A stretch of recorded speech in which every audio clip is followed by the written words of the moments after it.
अस्सलाम वालेकुम दोस्तों, आज हम ऐसे मुल्क की सैर करने जा रहे हैं जो इस्लाम की तारीख और मुक़द्दस मकामात से भरा हुआ है। इस वीडियो में हम आपको दिलचस्प मालूमात और इराक़ में मौजूद ऐसी जगहों की सैर करवाएंगे जो आज से पहले ना आपने देखी होंगी और ना सुनी होंगी। नए आने वाले दोस्तों से गुजारिश है, अगर आप मेरे चैनल पर नए हैं तो इसको सब्सक्राइब करें और बेल बटन भी ज़रूर दबाइएगा। चलें अब वीडियो का आगाज़ करते हैं।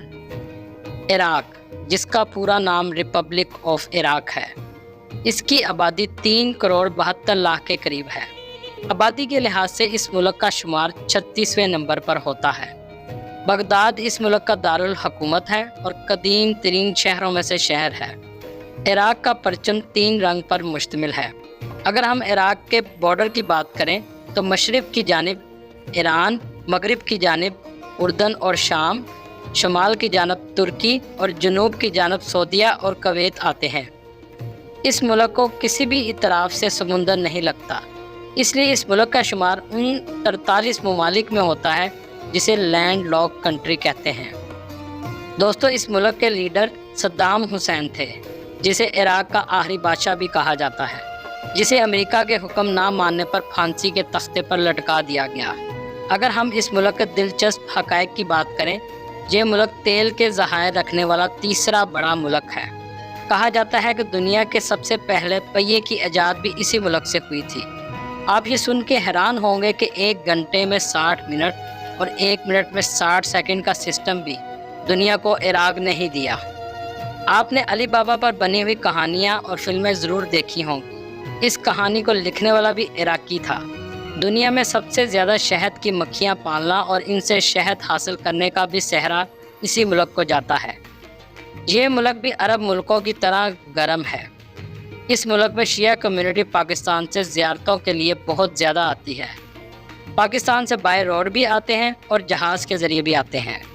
इराक़ दूसरे अरब ममालिक की तरह डेवलप नहीं है और तालीम का निज़ाम भी नॉर्मल है। अगर करेंसी की बात करें तो इनकी करेंसी इराक़ी दिनार है। पाकिस्तानी 1 रुपया इराक़ी 4 रुपये 27 इराक़ी दिनार के बराबर हैं। और अगर इंडियन करेंसी की बात करें तो 1 इंडियन रुपीस इराक़ी 15.19 दिनार के बराबर है। बगदाद इराक़ का सबसे बड़ा और कदीम शहर है। ये इराक़ का खूबसूरत तरीन शहर है। यहाँ पर सिक्योरिटी इंतहाई सख्त है। इस शहर में इमाम मूसा काज़म अलैहिस्सलाम का भी रोज़ा मौजूद है। इमाम मूसा काज़म अलैहिस्सलाम के रोज़े से काफ़ी दूर ही गाड़ी आपको उतार देती है, फिर वहाँ से आपको पैदल जाना पड़ता है।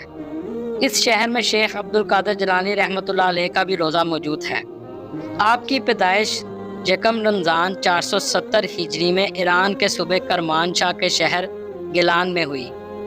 इसी निस्बत से आपके नाम के साथ गिलानी लगाया जाता है, जो अरबी में जिलानी में तब्दील हो गया।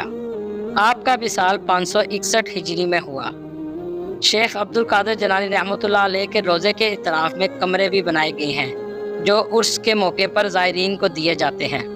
अब हम बात करेंगे बसरा की। बसरा इराक़ का एक खूबसूरत तरीन शहर है। ये शहर भी इस्लामी लिहाज से बहुत अहमियत रखता है। इस शहर में सहाबा रसूल सल्लल्लाहु अलैहि वसल्लम की कब्र मुबारक भी मौजूद है, जिनका नाम हज़रत ज़ुबैर बिन अवाम रज़ी अल्लाह ताला अन्हो है। बसरा की एक सबसे पुरानी मस्जिद, जिसको 635 ईस्वी में खजूर के पत्तों से बनाया गया था, इस मस्जिद को हज़रत उमर रज़ी अल्लाह ताला अन्हो ने खुद बनाया। इस मस्जिद में आग लगने की वजह से ये मस्जिद शहीद हो गई और फिर इसको दोबारा मिट्टी से बनाया गया। पहला शरिया भी इसी मस्जिद में बनाया गया, जहाँ फ़िलासफ़ी और हदीस और कुरान पाक की तालीम दी जाती थी। अब हम बात करेंगे इराक़ के शहर कूफा की। कूफा शहर बागियों के शहर के नाम से भी मशहूर है। इस्लामी तारीख़ में इस शहर को भी बहुत अहमियत हासिल है। बहुत से असहाब की कब्र मुबारक भी यहाँ पर मौजूद है। इस शहर में मशहूर मस्जिद कूफा भी मौजूद है, जो नहायत खूबसूरत है। ये मस्जिद इस जगह बनाई गई जहाँ हज़रत आदम अलैहिस्सलाम ने इबादत की थी और हज़रत उमर रज़ी अल्लाह ताला अन्हो के दौर में इसको मस्जिद की शक्ल दी गई। ये वही जगह है जहाँ से हज़रत नूह अलैहिस्सलाम का सैलाब निकला था और वो कुआं भी इसी मस्जिद में मौजूद है। इस मस्जिद के एरिया में हज़रत नूह अलैहिस्सलाम की कश्ती भी बनाई गई थी और हज़रत अली रज़ी अल्लाह ताला अन्हो भी इसी मस्जिद में बैठकर लोगों के फ़ैसले किया करते थे। इसके अलावा हज़रत अली रज़ी अल्लाह ताला अन्हो को जो तलवार से ज़रब लगाएगी, वो जगह भी इसी मस्जिद में मौजूद है। اب ہم بات کریں گے نجف کی۔ نجف عراق کا بہت ہی مقدس شہر ہے، کیونکہ یہاں امام علی علیہ السلام کا روضہ مبارک موجود ہے۔ آپ کے روضے پر دنیا بھر سے لاکھوں مسلمان زیارت کے لیے آتے ہیں۔ نجف شہر بہت ہی پرانا شہر ہے، لیکن زیادہ لوگ آباد حضرت علی علیہ السلام کے روضہ مبارک بننے کے بعد ہوئے۔ یہاں سے ایک زمانے میں دریائے فرات بھی گزرتا تھا اور لوگوں کو زیادہ تر دار و مدار کھیتی باڑی پر تھا۔ سلطنت عثمانیہ نے بھی یہاں حکومت کی، لیکن جب پانی کا رخ بدلتا گیا اور دوسرے قبیلوں نے اٹیک کر دیا، جہاں پہلے 3000 آبادی تھی اور اس کے بعد کم ہوتے ہوتے صرف 30 لوگ رہ گئے۔ سلطنت عثمانیہ نے بہت کوشش کی کہ پانی کا رخ بدل سکے اور دوبارہ یہاں پانی آ جائے۔ پھر آہستہ آہستہ یہ شہر دوبارہ آباد ہونا شروع ہوا اور آج یہاں 1 لاکھ کے قریب آبادی ہے۔ امام علی علیہ السلام کا روضہ بہت ہی خوبصورت بنایا گیا ہے۔ امام علی علیہ السلام کی شہادت کوفہ میں ہوئی اور دفن نجف میں کیا گیا۔ دنیا کا سب سے بڑا قبرستان بھی اسی شہر میں موجود ہے، جسے وادی سلام کہتے ہیں۔ پچھلے 1400 سال سے یہاں لوگوں کو دفنایا جا رہا ہے۔ اس کا رقبہ 1500 ایکڑ ہے۔ یہاں ہر طرف آپ کو قبریں ہی قبریں نظر آئیں گی۔ ایک تحقیق کے مطابق عراق کی جنگ کے دوران 200 سے 250 لوگ کو روزانہ دفنایا جاتا تھا، لیکن 2010 کے بعد یہ نمبر کم ہوتا گیا۔ یہ جگہ یہودیوں کے لیے بھی بہت مقدس ہے، کیونکہ مسلمانوں سے پہلے یہ ایریا یہودیوں کے پاس تھا۔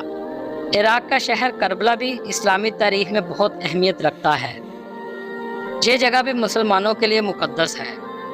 یہ شہر پہلے شہر نہیں تھا، بلکہ ریگستان تھا اور جنگ کا مقام تھا، جو 680 عیسوی میں ایک جنگ ہوئی تھی، جسے بیٹل آف کربلا کہتے ہیں، جس میں امام حسین علیہ السلام حضرت علی رضی اللہ تعالیٰ عنہ کے بیٹے اور حضرت محمد صلی اللہ علیہ وآلہ وسلم کے نواسے کو شہید کیا گیا تھا۔ اس کے بعد حضرت امام حسین کا روضہ یہاں بنایا گیا اور اس کے آس پاس تمام لوگ اس کے بعد آباد ہونا شروع ہو گئے۔ اس کی آبادی تقریباً 7 لاکھ ہے۔ حضرت امام حسین رضی اللہ تعالیٰ عنہ کے روضے کے چاروں طرف آپ کو بازار ملیں گے، کھانے پینے کی دکانیں بھی بہت ملیں گی۔ آپ کا روضہ بھی بہت خوبصورت اور بہت بڑا بنایا گیا ہے۔ حضرت عباس علیہ السلام کا بھی روضہ یہاں موجود ہے، جو کربلا کی جنگ میں شہید ہوئے تھے۔